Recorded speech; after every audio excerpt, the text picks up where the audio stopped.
I'd like to consider, or just conclude by considering an objection to the free will defense, and an objection you hear kind of often, and that is, or it starts sort of from the question, well, why can't God create a world with free beings who always do what is right?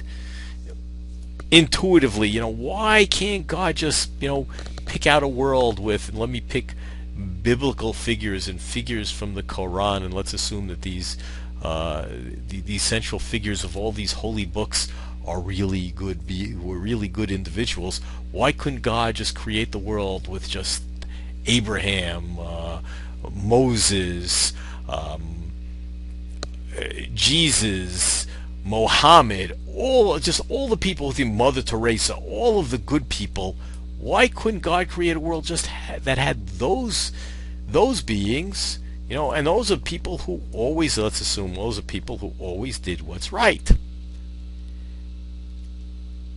So they say, gee, I don't see that the free will defense really shows any compatibility. Why can't God just pick out the right kind of people to create? Now, the response to that is that, well, God can, he can create beings that have free will. B, he can create beings that always do what is morally right. But God cannot do both A and B. That is, there's an incompatibility between creating beings that have free will and creating beings that always do what's morally right. And the idea behind that is, think of the following. Some person, Jones, can do A, some action A. Jones can do B. But from 1 and 2, you can't conclude that Jones can do both A and B. Think of it. Jones can sit down at this time. Jones can stand up at this time. We could take an example, jumping, same thing. But Jones can't both sit down and jump and stand up at the same time, or jump up and down and remain perfectly still. Jones can jump up and down. Jones can remain perfectly still, but Jones can't both jump up and down and remain perfectly still, which is exactly what the defender of the free will defense, the person who contends the free will defense works, is based on the idea that a and little b above, creating beings that have free will and creating beings that always do what's morally right. Even though God could do A, God could do B, you can't do A and B. Interesting argument, interesting to think about, as are all of the arguments for and against God's existence. Now, this isn't a happy conclusion for Descartes, just because you can't prove that God does, or we don't have a knockdown, drag-out argument that God doesn't exist. Descartes' program, unfortunately, I think was not successful. It had problems, even though it was really, it had some tremendous insight, provided us some tremendous insight in epistemology, and really in terms of philosophy of mind, understanding the mind. In fact, as I mentioned earlier, it certainly was responsible for the creation of the science of psychology, the study of the mind.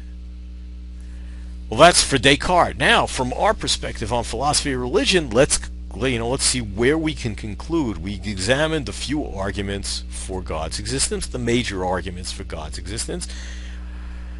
The argument from a religious experience, the natural, the revealed theological arguments that God's revealed himself. Then the arguments go from just a natural basis, not from God's creating a miracle, and that's what gives us reason, but rather just examining features of the world, of the notion of God, the cosmological argument.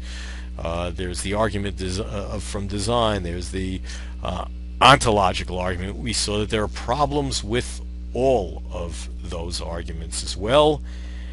And now we look at the arguments on the other side.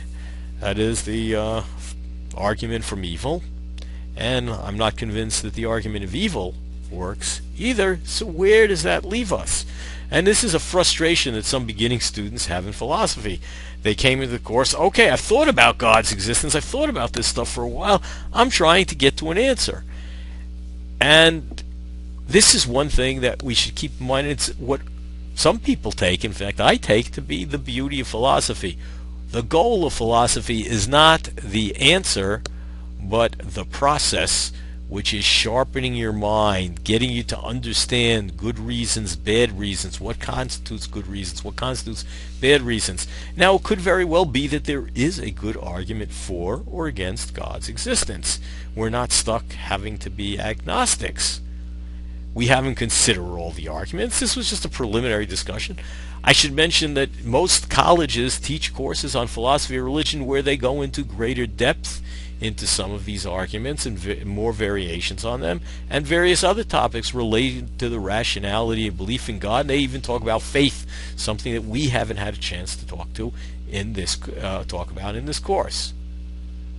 But nonetheless, I think what it actually does is it puts you in a position, philosophy has put you in a position where you get to examine the beliefs you have and examine the reasons that you have for those beliefs. So, for example, when you were a little kid, you might have believed in the tooth fairy, and that was your explanation. And as you got older, you got some more information and found out, well, that's not quite how that worked. And there were things that you probably believed when you were younger about the way the world worked, only to study science in school and find out that your beliefs about the world were not quite correct. And similarly, we find that we have reasons for believing things, and upon closer examination, we find that the reasons are not as solid as we thought. That doesn't mean that you shouldn't continue believing it, but that means that you at least should understand that there is a certain amount of fallibility in your beliefs, and you now are equipped with tools, or are beginning to get equipped with tools to be able to critically examine your beliefs and critically examine the reasons that you have for your beliefs and come to better decisions on that basis. And I think this is a skill that helps you out not only in philosophy, not only in academia, but in life.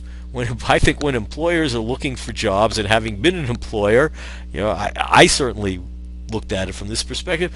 I was always looking for a person who could solve problems. And in philosophy, we're learning how to solve problems that, unlike math and science and some of the other subjects that you study in school, where the problems are really very well structured and there's a well structured answer, here in philosophy, the problems are not as well structured, and you have to learn to navigate through arguments, through various reasons, through examination of various beliefs, to come to the conclusion, or the best conclusion that you have with the evidence you currently have.